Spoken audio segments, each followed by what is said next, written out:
in exercise 25.7, we'll be talking about net present value. And so this is a really useful tool in evaluating potential investments that we might want to make. Now, in the previous problems where we worked on cash flows, those were great, and so we could tell, hey, how much cash are we going to have out into the future, but it didn't factor in the time value of money.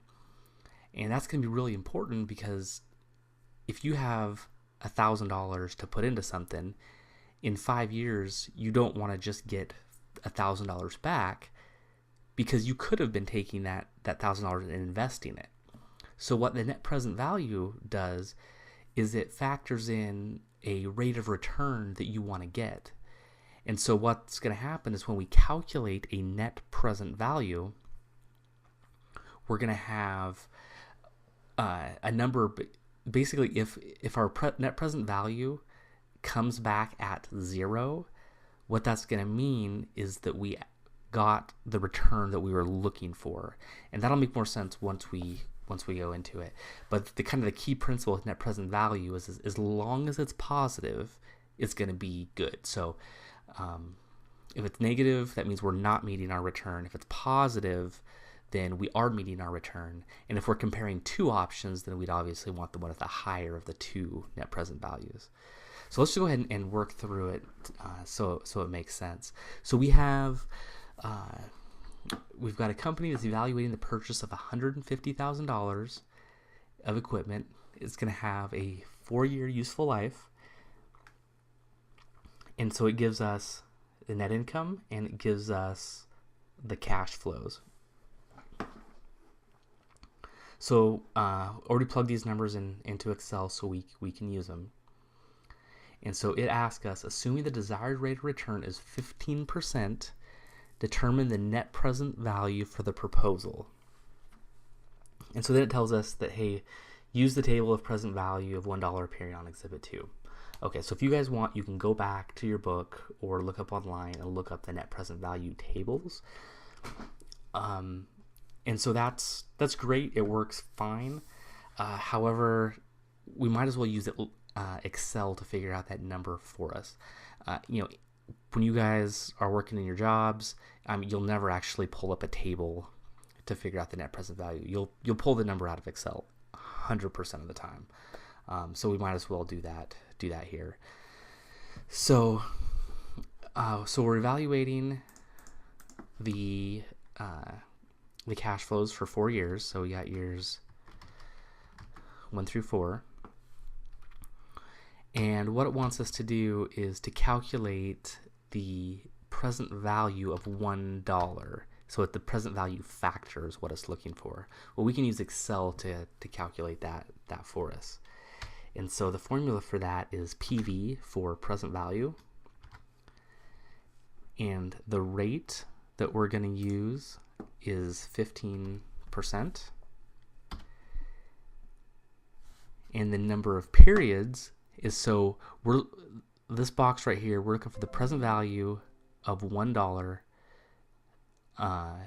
for 1 year. So just for year 1.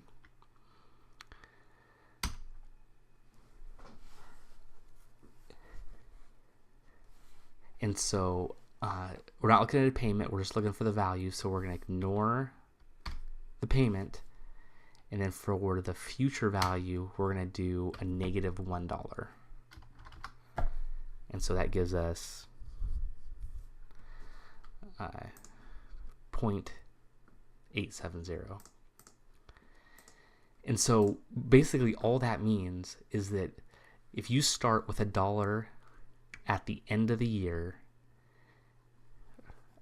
if you have $1 at the end of the year, that means you need to start the year with 87 cents invested at 15% to get to your $1. So let's go ahead and we can actually drag this down to calculate the rest of our present value factors. And so you can see the formula is now referencing, hey, now this is 2 years out, 3 years out, 4 years out. And so you can see that these numbers get smaller and smaller as they go along.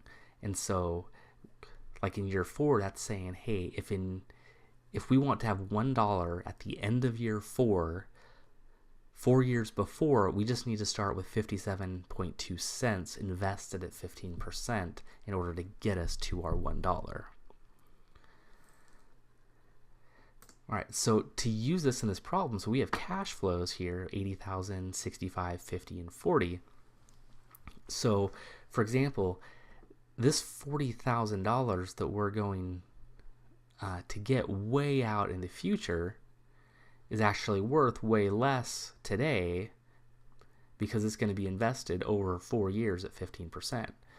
So what we want to do here is we want to look at the cash flow.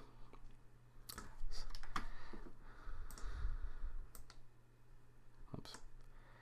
And we're just going to carry those over. So we just carried our cash flows down. And to figure out the net present value of those cash flows,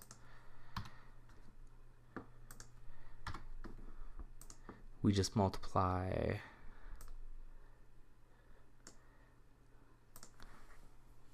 those together, then add it up. And so if we look at this, and if we just add up the cash flows that we're going to get, that adds up to $235,000. That's $235,000 in the future. But really, since we want to make a return of 15%, that's only worth $174,000 today. So then to get the net present value of the investment, not only do we factor in the cash flows, but we also factor in the initial investment. And so that's going to be $150,000. Then we want to add the net present value of the cash flows with our initial investment to get the total net present value.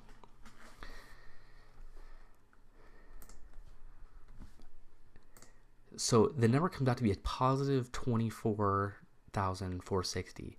And so what that's saying is that, hey, if our goal is a 15% return on $150,000, we're meeting that plus an additional 24,460. So basically, if we're making this decision, yeah, we would want to go ahead and make this deal because it meets all of our goals plus some. So this is a good deal for us. Now I'm going to show you a different way to do it in Excel that makes it a little bit easier. You can do it all in one formula. So what we can do is we can actually use the formula NPV for net present value, and then we enter in the rate, and then we just grab our net cash flows right here. And so that instantly gives us back our number without doing each individual factors. And that's going to come in handy when we're talking about something that's, 20, 30, 40, 50 years out, and it could be doing on a month-by-month basis. You could have, thousands of lines of data. This makes it much, much easier.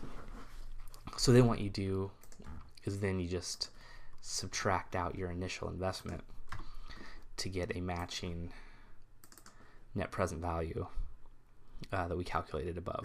Comes out the exact same way, just two different ways of doing it.